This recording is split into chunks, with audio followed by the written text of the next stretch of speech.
I feel like reading and writing creates so much empathy because you're deliberately stepping outside of your own experience and your own comfort zones. So one thing that I learned pretty young is that for me, storytelling was a method of coping with anxiety.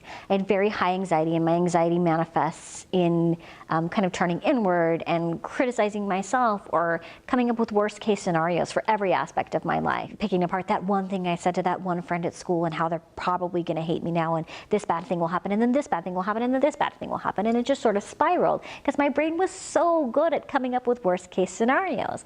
And so I learned when I was very young that if I told my brain stories instead, and I gave it a story to pick apart, then in those quiet down times, instead of sort of chewing myself to pieces, I would give it a story, and it could come up with worst case scenario for characters, and it could come up with scene after scene after scene, and what if I changed this, what would happen? What if I changed this, what would happen? And I still do that to this day. I always have a story going in the back of my head that I can kind of retreat to when I need to, and that gives my brain something to do other than worrying about itself. The most powerful thing about writing to me is I could give a room full of teenagers the exact same idea and no two teens would come back to me with the same story. Everybody views the world differently, everybody experiences the world differently, so you're gonna bring something to a story that literally no one else can.